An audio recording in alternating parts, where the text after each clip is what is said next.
എല്ലാവർക്കും നമസ്കാരം. Welcome back to my YouTube channel.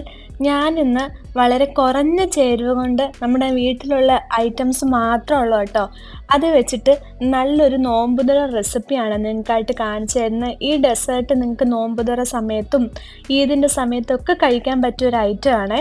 ഞാനിപ്പോൾ ഒരു നോൺ സ്റ്റിക്ക് പാൻ എടുത്തിട്ടുണ്ട്. ഇതിലേക്ക് 2 ടേബിൾ സ്പൂണോളം നെയ്യ് ചേർത്ത് കൊടുക്കുന്നുണ്ട്. നെയ്യ് മെൽറ്റായിട്ട് വരുമ്പോഴത്തേക്കും ഞാൻ 1/2 കപ്പ് റവയാണ് ചേർത്ത് കൊടുക്കുന്നത്.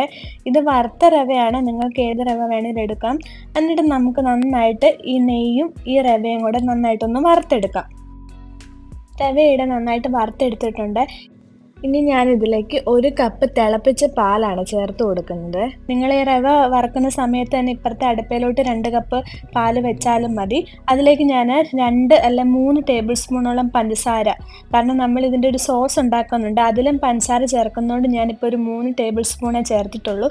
എന്നിട്ട് ഇത് നന്നായിട്ട് ലോ ഫ്ലെയിമിലിട്ട് നന്നായിട്ട് കുറുക്കിയെടുക്കണം. നല്ല രീതിയിൽ ഇത് വിട്ട് പോരും. നെയ്യൊക്കെ ചേർത്തത് കൊണ്ട് പെട്ടെന്ന് ഇത് ആ പാനിൽ നമുക്ക് എടുക്കാൻ പറ്റും.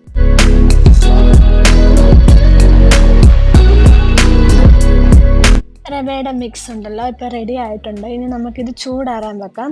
കുറച്ചൊന്ന് തണുത്ത് കഴിയുമ്പോഴത്തേക്കും നമുക്ക് ചെറിയ ബോൾസ് ആക്കി, ഒരുപാട് വലുത് വേണ്ട കേട്ടോ, ചെറിയ ബോൾസ് ആക്കിയിട്ട് ഈ റവ നമുക്ക് ഉരുട്ടിയെടുക്കാം.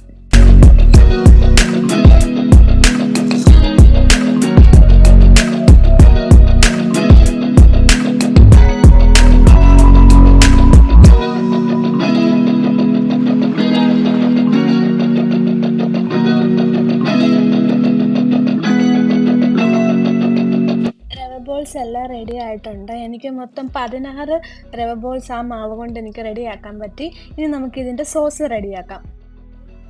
ഞാൻ മാവ് വറക്കാൻ ഉപയോഗിച്ച സെയിം സോസ് പാൻ തന്നെയാണ് കേട്ടോ. ഇതിലേക്ക് ഞാൻ 2 കപ്പ് പാല് ചേർത്ത് കൊടുക്കുന്നുണ്ട്. പാലൊന്ന് തിളച്ച് വരുമ്പോഴത്തേക്കും ഞാൻ 2 ടേബിൾ സ്പൂൺ കോൺഫ്ലവർ പാലിലൊന്ന് കുറുക്കി എടുക്കുന്നുണ്ട്. ഈ മിക്സ് പാലൊന്ന് തിളച്ച് വരുമ്പോൾ നമുക്ക് അതുകൂടി ഇട്ട് നന്നായിട്ട് ഇളക്കി യോജിപ്പിക്കാം. പാലിപ്പോൾ അത്യാവശ്യം ചൂടായിട്ടുണ്ട്. ഇതിലേക്ക് ഞാൻ കോൺഫ്ലവർ ചേർത്ത് കൊടുക്കുന്നുണ്ട്. കൂടെ തന്നെ ഞാനൊരു 3 ടേബിൾ സ്പൂൺ, നിങ്ങൾക്ക് മധുരത്തിന് ആവശ്യത്തിനനുസരിച്ച് പഞ്ചസാര ചേർക്കാം. പഞ്ചസാര ചേർത്തതിന് ശേഷം ഞാനൊരു 4 ഏലക്ക കൂടി ചേർക്കുന്നുണ്ട് കേട്ടോ.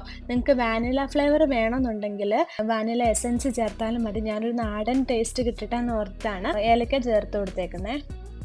ഇത് അത്യാവശ്യം ഒന്ന് ചൂടായിട്ട് വരുമ്പോൾ നമ്മൾ ഉരുട്ടി മാറ്റി വെച്ചിരിക്കുന്ന റവ ബോൾസ് ഓരോന്നായിട്ട് ഇട്ട് കൊടുക്കാം. എന്നിട്ട് ഒരു തിള മാത്രം മതി കേട്ടോ, ഒരുപാട് നേരം ഇത് അതിലിട്ട് മിക്സ് ചെയ്യില്ല, കാരണം ചിലപ്പോൾ പൊട്ടിപ്പോകാനുള്ള ചാൻസ് ഉണ്ടാവും. അതുകൊണ്ട് ജസ്റ്റ് ഒന്ന് ചൂടാകുമ്പോഴത്തേക്കും ഫ്ലെയിം ഓഫ് ചെയ്ത് തണുക്കുമ്പോഴത്തേക്കും നമുക്കിത് സെർവ് ചെയ്യാം. എന്തായാലും നിങ്ങളിത് ഉറപ്പായിട്ടും ട്രൈ ചെയ്യാൻ മറക്കരുത്, കാരണം അത്രയ്ക്ക് ടേസ്റ്റാണ്. ഈ ഗുലാബ് ജാമുനൊക്കെ കഴിക്കുന്നതിനേക്കാളും ടേസ്റ്റാണ്. പിന്നെ അത്രയും മധുരം ഞാൻ ഇട്ടിട്ടില്ല, നിങ്ങൾക്ക് മധുരം വേണമെന്നുണ്ടെങ്കിൽ കൂടുതലിടാം. പിന്നെ ഇതിൻ്റെ സോസ് ഉണ്ടല്ലോ, ഈ വൈറ്റ് സോസിന് നല്ല ടേസ്റ്റാണ്. ആ ഒരു ഏലക്കയുടെ ഒക്കെ ഫ്ലേവർ ഇറങ്ങിയിട്ട് നല്ല ടേസ്റ്റാണ്. കുഞ്ഞുമക്കൾക്കൊക്കെ ഒരുപാട് ഇഷ്ടപ്പെടും. എന്തായാലും ഈ നോമ്പുതുറ സമയത്തും ഇതൊക്കെ വരുമല്ലേ, നിങ്ങൾ ഈ റെസിപ്പി, ഈ ഡെസേർട്ട് ഒന്ന് ഉറപ്പായിട്ടും ട്രൈ ചെയ്ത് നോക്കി ഫീഡ്ബാക്ക് അറിയിക്കുക. എൻ്റെ ഈ കുഞ്ഞു വീഡിയോ നിങ്ങൾക്ക് എല്ലാവർക്കും ഇഷ്ടമായെന്ന് കരുതുന്നു. ഇഷ്ടമായെങ്കിൽ ഇപ്പോൾ തന്നെ സബ്സ്ക്രൈബ് ചെയ്യുക, ലൈക്ക് ചെയ്യാൻ മറക്കരുത്. നിങ്ങളുടെ ഫാമിലിക്കും ഫ്രണ്ട്സിനും കൂടി എൻ്റെ ഈ വീഡിയോ ഒന്ന് ഷെയർ ചെയ്ത് കൊടുക്കുക. അപ്പോൾ ഇനി വേറൊരു ഈസി റെസിപ്പി ആയിട്ട് വരുന്നിടം വരേക്കും എല്ലാവർക്കും ബൈ.